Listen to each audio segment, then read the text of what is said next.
Thanks for joining us this morning. It looks like we're going to have close to 100 people on the webinar today, so that's fantastic. I want to give a shout out to a couple people that I saw were joining us, some friends. I see Ted Jewelers on there, and Amy Hart, and Bran, and Chris Evans, and Stu, an industry icon, is joining us this morning. So anyway, I want to welcome everybody. Hopefully we're going to get a lot of stuff from this. I think it's great that you are taking some time to join our webinar this morning and get to know a little bit more about return on sales. I was reading something the other day about CEOs in the United States at larger companies are actually reading 50 books a year right now. I'm not suggesting that we do that, but they are taking a lot of time to learn and take that knowledge and apply it because there's so many changes that are taking place in every industry right now. So with that, let's just move right along. The speaker, as you can see, this is a pre-recession picture up here and post-recession. So I think we all know the impact that it had on us. Just a slight difference here. Hopefully I'll be back to that one of these days. I am Thad Wittenberg with Kitchen and Bath Global Partners. I've been in the industry a long 30 years. I managed about 22 showrooms, and yes, we grew business from about 68 million to about 174 million during the heyday. So that's enough of that. I also wanted to give a quick shout out to our team here. I'm just the eye candy behind the team compared to the folks that are really the brains that make things happen. We've got Beth, we've got David, we've got Kelly, Zach, Sonny. There's a whole team of people behind the scenes here that are really making things happen. All righty. I just wanted to stay on my picture up here, so because I look so much better then. Okay, here we go. I did want to just take a brief moment to talk a little bit about Kitchen and Bath Global Partners and some of the things that we're doing. The first one up here is we don't like to even call it a buying group because it seems like it's just more about pricing and rebates, although that is part of it.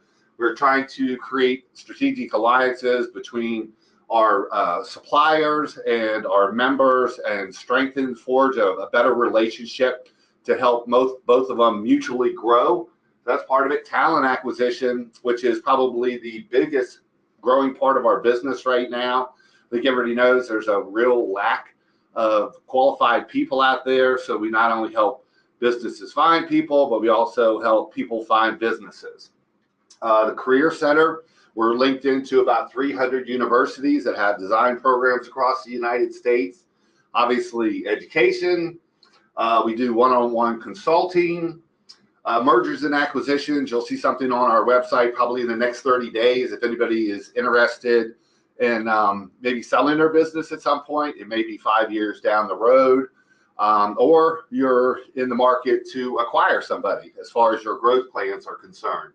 The next one is CABS software, which is big for us. We started this project about a year ago. It's really exciting because I think most people know, at least the dealers that I speak with, that there's not a lot of software out there that that is made for the kitchen and bath industry. Something like CABS, which will take CRM. We're doing 2020 integration, quoting, ordering, inventory, job management, and then one of the big parts is the reporting side of it. So you can gather information about your business, so you're in a better position to be able to manage your business. We're going to be beta testing that here soon, so we're really excited about that.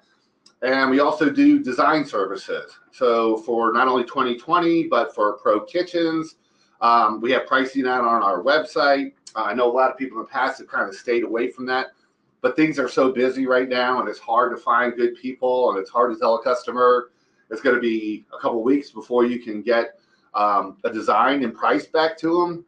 I always suggest people try to get at least like a $300 design fee, which will easily cover that.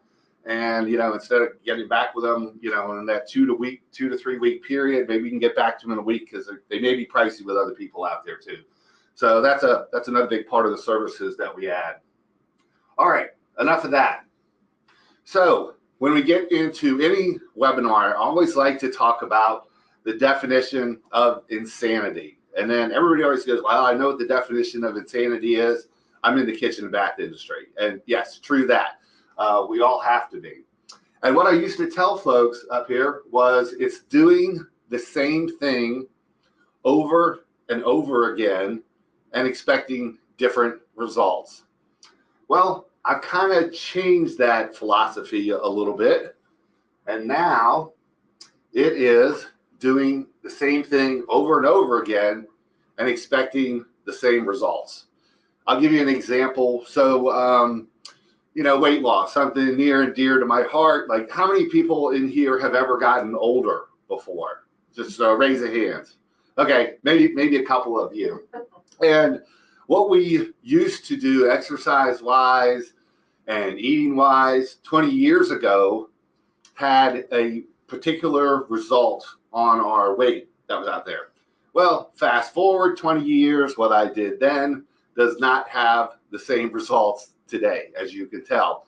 That's like a business, and a business is something that if you continue to do the same thing over and over again and expect the same results when the market and the environment and consumers and technology are all changing around you, you're not going to get the same results. That old model will not produce the same things that you were able to do in the past. So we have to adapt. We have to be proactive instead of being forced into change. So the reason I'm saying that is I talk to a lot of businesses in the kitchen and bath industry. They're all trying to figure out what's our next step here. We're going to talk a little bit about that before we get into return on sales. I really like for folks to take some action items. They always talk about knowledge being power. And I would like to put a caveat in there that knowledge isn't power unless you apply it, unless you do something with it. So hopefully everybody will have a couple action items. Don't take away 10. Focus on a couple of them after our webinar today, that things that you can move forward hopefully right away with a lot of resources and energy towards them. Okay, let's just briefly talk about changes in the market, industry disruptors. The first one, anybody heard of import products when it comes to cabinetry? This is a big on the scene recently. If you look at the big three that we have out there, which is Master Brands, and then you have Vasco and American Woodmark, they make up about 40% of the cabinet market right now. If you look at the results for the last quarter for all three of those, it was basically flat as far as growth is concerned, even though the industry is growing anywhere between 6 and 10%. And I'm not taking anything away from the domestic manufacturers. Some of them are doing really well right now. But everybody needs to understand that this is a component in our industry that is changing things. I think when the import products first arrived on the scene years ago, the products were, as far as their quality, it really wasn't there. Things have changed, and I think a lot of the domestics are recognizing that and making changes so that they can still be viable and grow in the economy right now. Other disruptors, online sales. There's Click Cabinets, there's Click Studios that are out there, Kitchen Cabinet Kings. I mean, they're growing everywhere. It was interesting. I was having a conversation with a dealer a couple weeks ago, and they were saying, well, I've looked at these places. The reviews aren't that great. I don't know if anybody will ever buy cabinetry online.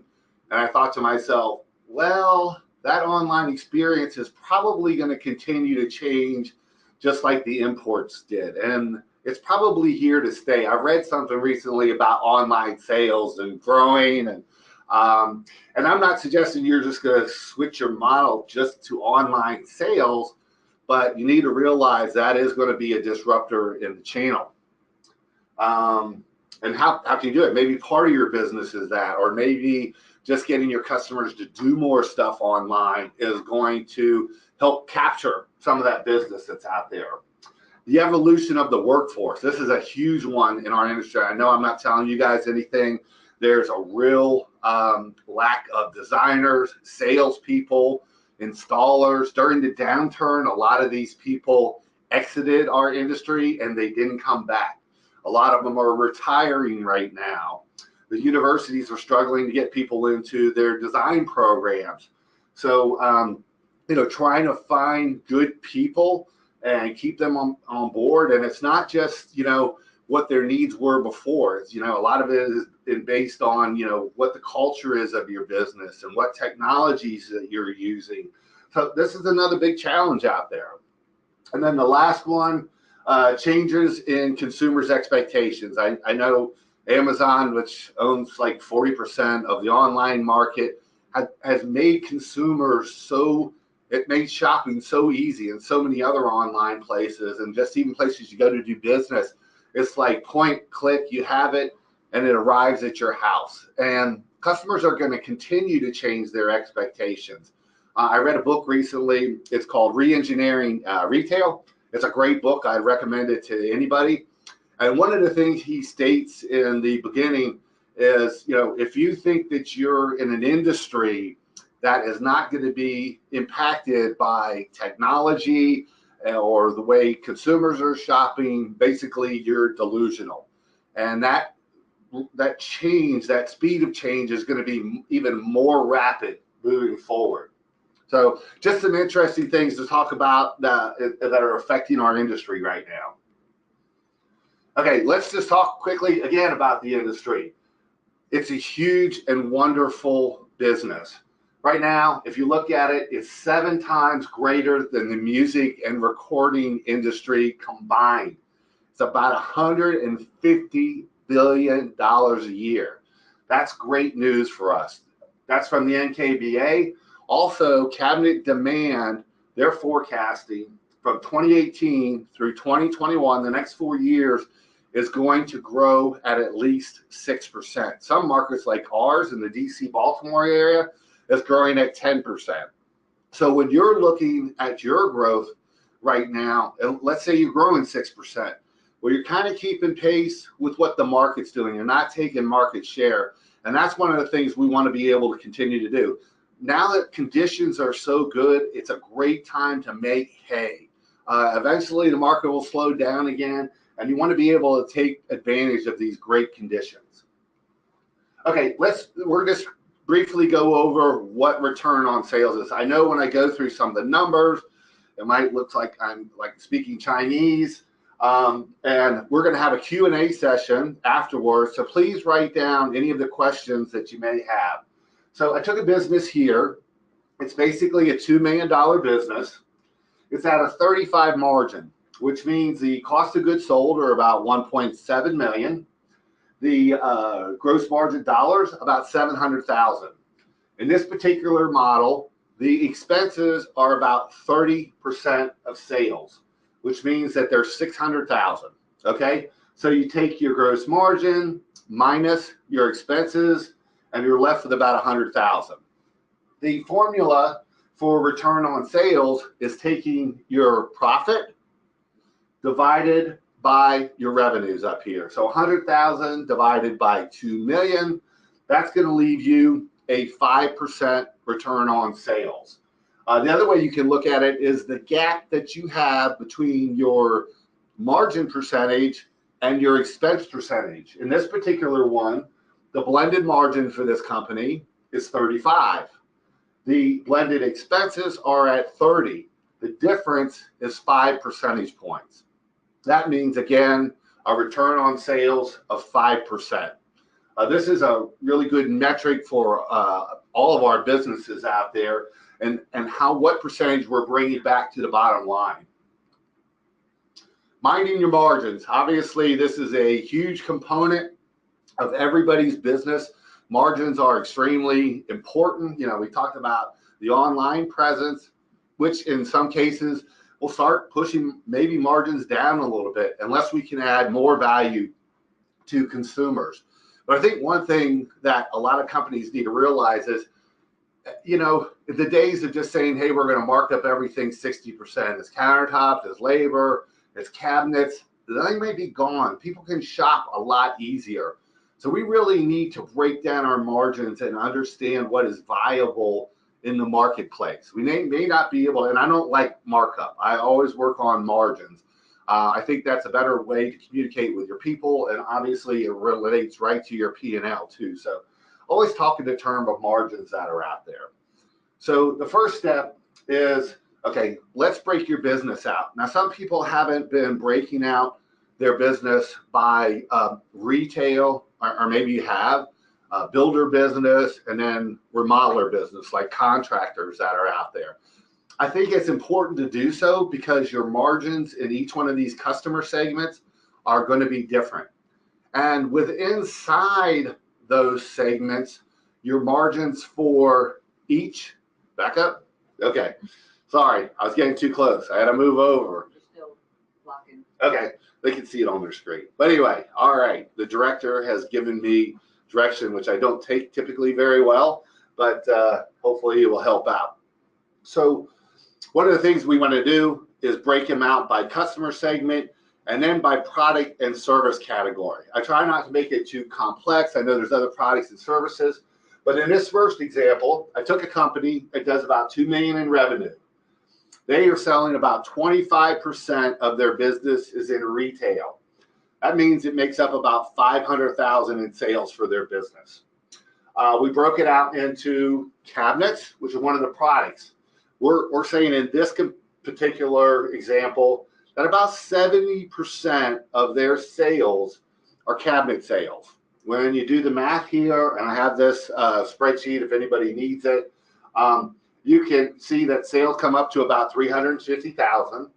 They're currently selling the margin for cabinets at about 40. That means 140 gross margin dollars. So that's what's added to the bottom line as far as gross margins. In countertops, that's about 20% of their business, which is 100,000. Their average margin on countertops is about 30%, which means they've added another 30,000 in gross margin. And then labor is about 10%. Now, I know this varies widely with each kitchen and bath company that's out there, but this is the premise of where you want to start to really narrow down your margins, understand them, and see where you have opportunity and what your actual blends are. So at the end of the day, the retail margin for this particular company is running a 36.5. Now, you may be higher, you may be lower, but this is just the example that we want to use. This helps us understand, again, where we have, where our margins are and where we have opportunities to possibly lift them a little bit, improve them. Okay, so now we've done that with each one of our customer segments.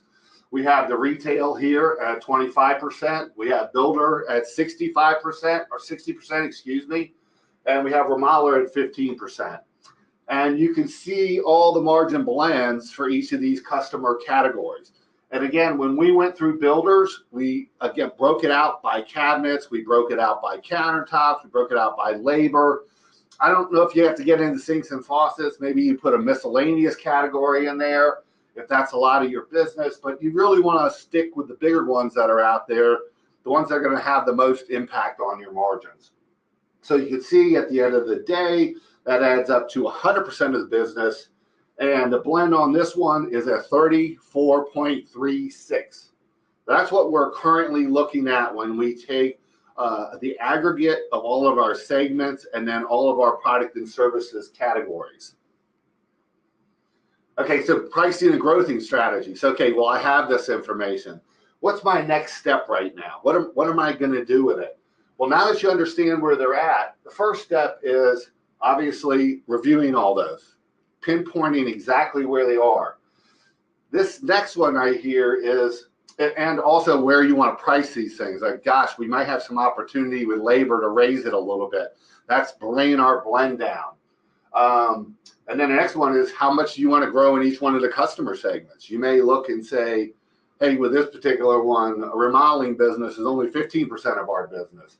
And we want to grow it to 25%. Well, let's make sure that we're giving all of our salespeople leads on remodelers. Let's say we're attending NARI meetings. We're putting all of our time and resources to grow that segment because you want to have it as a bigger percentage of your overall business. So again, two things that you take away from this is where you're going to price each one of those products and services, so it'll have an impact on your blend. The other thing is, what customer segments do you want to grow? I know everybody says we want to grow all the segments, and that's fine to do that. But you may find that some segments may be more appealing and better for your bottom line. So it's just understanding that, so you have some strategy and direction in what you want to do moving forward. And then obviously the last thing is to set those goals and then start to measure them and see your progress in each one of those categories. I am a big proponent of making sure that you do your P&Ls on a monthly basis. You have 12 games a year, which is every month.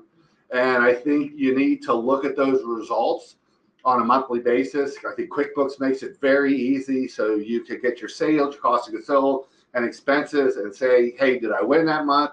How much did I win by? Or am I losing a little bit? What changes do I need to make? I know a lot of them are waiting until the quarter or halfway through the year.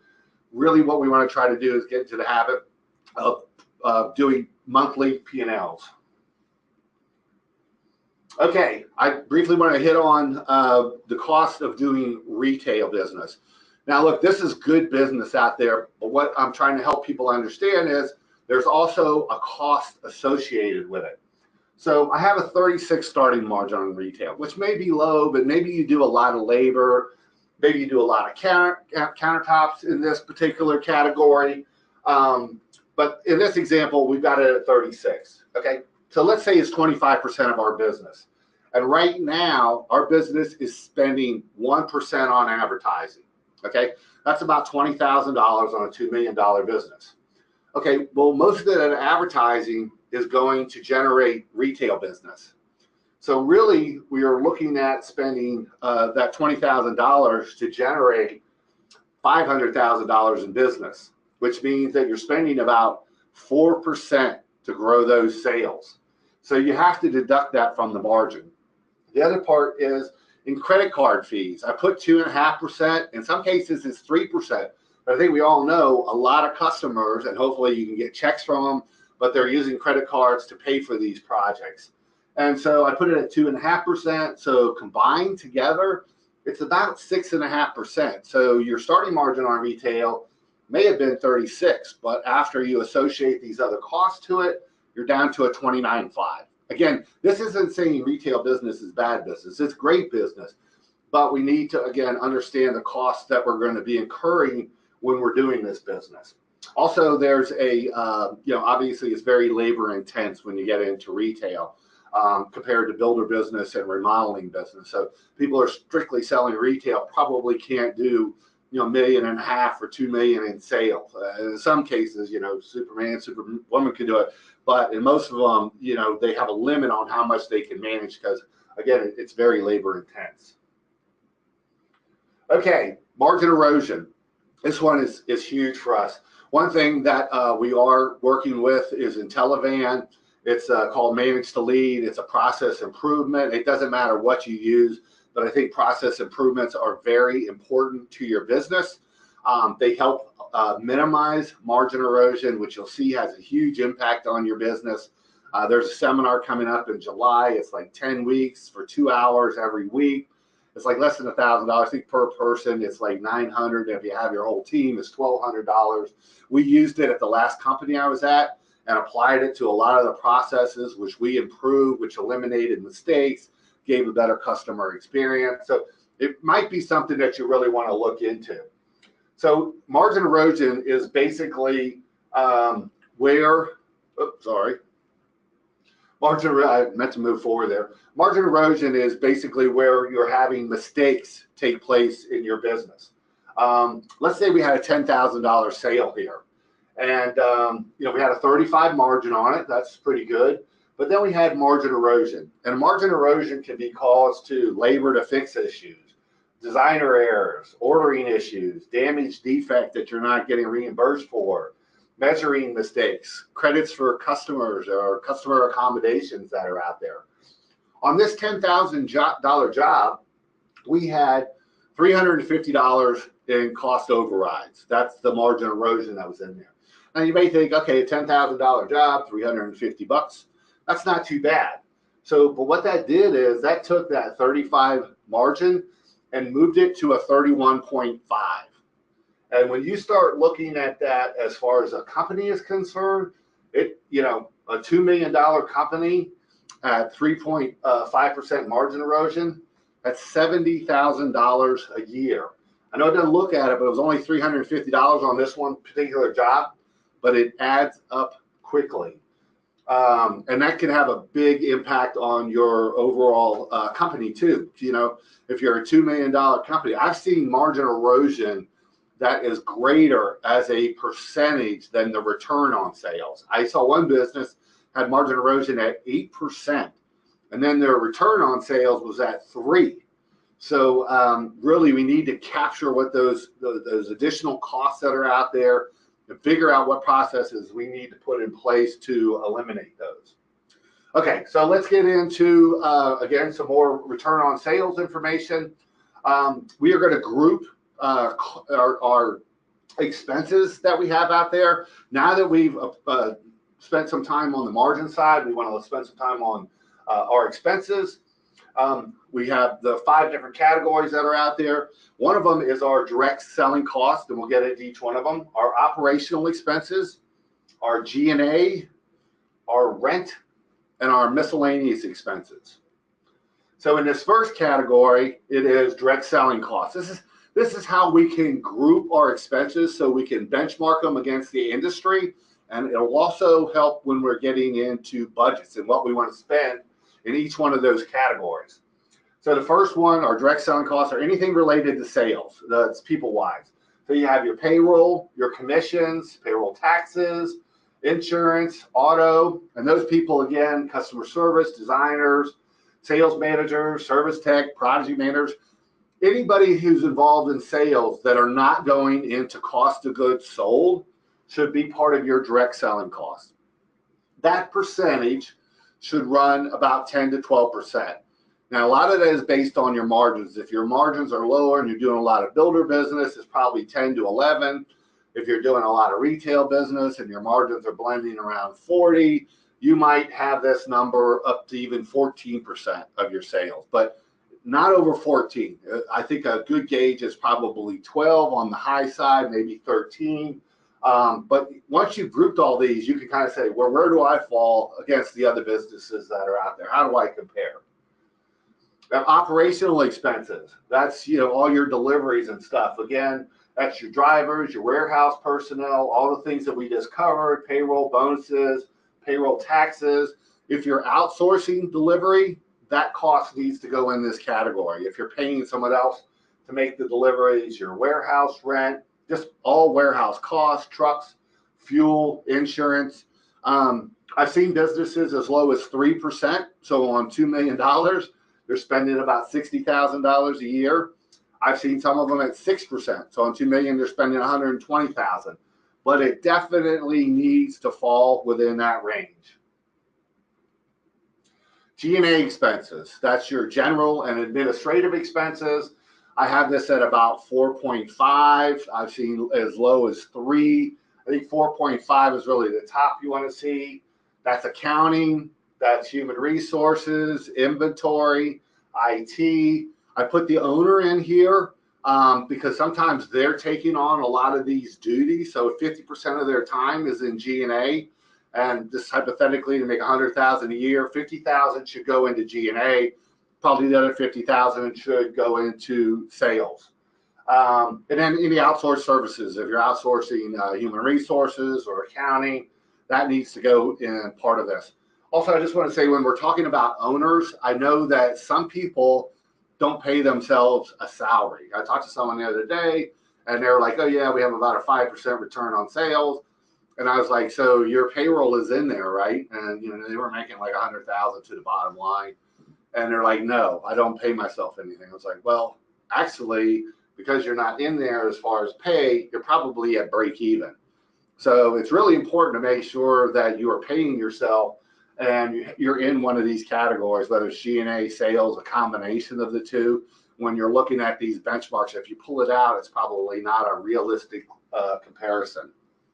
Okay, rent. I think we're all concerned about the cost of bricks and mortar. I've got it for 1 to 3% up here.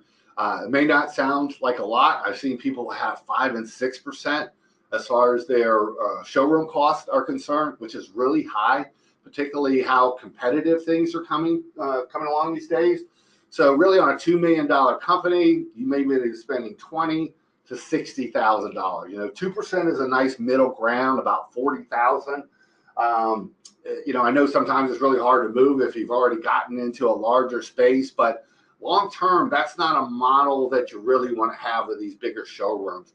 What I suggest is having a larger selections area and fewer displays to keep the cost down. I think those wide open, the merchandising centers and places where you can meet customers to pick all the samples out is a good idea. And then limit the number of displays because there's a lot of costs associated with that. You got to switch them out all the time. I think the days of hey, we've got 40 displays in here are hopefully over. You just can't afford to have that many. I mean, it's great for customers to look at it, but realistically, about 85% of their time is in the selection area. So that investment goes unused. And then the last one is miscellaneous expenses. Anything that's not in the first four, advertising, just while we're talking about that, maybe 1 to 2%. Hopefully you're using your co-op funds from your vendors to help subsidize that. Office supplies, bad debt, training, depreciation, interest, anything else. That should fall in about 4 to 5% of your sales. So on $2 million, that's about 80 to 100,000 of all those expenses added up. And so here's kind of the cool thing is now in this particular model, I did 28%. That's where the expense model, that's the total. You got your direct selling costs at 11%. You've got your operations at 5%. You've got your G&A at 4%, your showroom at 3%, and your miscellaneous at 5%. You add all of those up, and you're at about 28%, right, of your expenses as far as your sale. This also allows you to budget. So at the beginning of the year, let's just say, okay, well, we really need to spend 12%. So that's $240,000. Well, your budget for direct selling costs should reflect that. It should be $240,000. This is how many people. This is what we could pay. Here's all the costs associated with sales. Here's our operations. We're going to spend 5%. That's $100,000 we're going to spend in that category. G&A, you see the other ones up there, showroom 3%, miscellaneous at 5%. I think this is a good way to, again, set your parameters on your expenses so that you stay within them. Now, look, 28% may be low for some of you. If you have a thriving business and say you're at a 38 margin, your expense total may be in 32 or 33, but you need to understand what it's going to be as a percentage of your sales, and then again, budget accordingly. Okay, this is how you can increase the spread. I don't think people who are at a 3% return on sales should say, you know what, next year I want to make 10% to my bottom line. I think what we're going to do is approach this in incremental improvements that we have out there. And you can do it two ways. So in this particular model that I set up here, we've got sales at $2 million. We've got our margin at 35. Our expenses are running 30%. We're making it 5% to the bottom line, which is 100,000. Now you want to sit down and you want to set your goals, okay? Now, I took growth out of this. Obviously, you want to grow in sales. Everybody does. But for just going through this exercise, we're going to leave it at 2 million. Because we understand our margins and where we have opportunity, maybe not, we can move that up. We've shifted some of our focus to a different segment that has a little bit higher margins or different products or services that we want to grow. And now we're at a 36.5, okay? Now we've also decided we're going to lower our expenses just by 1% this year. No, we were at 30, we're at 29. Maybe we're at 34 right now, and we want to lower it to 33. Basically, what we've done is improve our return on sales by 1.5 points. We were at 5%. 100,000 to the bottom line. Now we're at 6.5%, which is 130 to the bottom line. A lot of people ask me, so what is the right return on sales that we should be shooting for? Well, during an up market, like how it is right now and the growth that's going on, I would say that you really want to have a minimum of 5%. That's with your salary already built into the expenses. That's probably a good gauge, you know. If it's 15 that you're going for, that is a really tough road to go. If you're at 7 or 8%, you're probably doing really well. Maybe you can get it to 10. If you're running in the 2 to 3% return, you probably have some opportunity, whether it's expenses or margins or a combination of the both, to get yourself at least up to 5. Now, when we talked earlier about like if you have an end game and you want to sell your business, it may not be as attractive if you've had a history of a 2 to 3% return on sales. They may not see that as a viable investment for them. But if you're running 5 or 6%, you've been doing it for 5-6 years in a row, they may take a second look at it for you. So, okay, that is everything on the return on sales. I know I went over a lot of information. I wanted to leave ample time for our Q&A. I can help anybody who wants to go through this exercise with their own business that's out there, understanding where you need to start. I do want to tell you that we have a webinar that's coming up on the 23rd, so mark your calendars. It's going to be on how to attract and retain talent, which is so hard these days. And some of the things we're going to focus on, since we're in the talent acquisition business, by the way, a lot of people are charging 20, 25%. We're less than 10% when it comes to talent acquisition. A lot of cases, it's more like 5%. But what I really would try to help people is like, okay, so if you have someone that's coming in for an interview, what are the touch points you use before they even come in here? Because right now, like in our area, you can go out to, Career Builders or whatever. There's like 150 job offerings out there for a designer position. So it's extremely competitive. And what do you do to differentiate yourself from the other people that are also interviewing these folks? So we're going to hit a lot on that, building your culture, teamwork and team building, how you're going to hopefully integrate technology, and that's going to be something that's going to attract these people to you. We've got an interview class that's coming up on Thursday on how to interview. One of the cool things about that, even if you're on the other side, we tell people all the questions that they should be asking. One of them might be about training, and when you're interviewing somebody and they ask about training, you just say, hey, we got a lot of training, we do product training, we do this. How much nicer would it be if you have the first 90 days outlined of what you're going to do with that person? And when they're trying to make the decision whether I should go over here, they're like, wow, these people are really going to prepare me. They're going to give me all the tools I need to be successful. They've already outlined the first 90 days of all the things that they're going to do for me to get me up to speed. So anyway, again, it's on the 23rd. If you'd like to join us there. Right before we get into Q&A, we're going to open up the lines. We have a quick survey after this. I'd love to get some feedback. It's like 3 questions. It's, what's your social security number, your bank account information, your net worth. I'm kidding. It really is short, but I'd love to hear, again, some feedback from you guys about the seminar, anything else that you'd like to see too.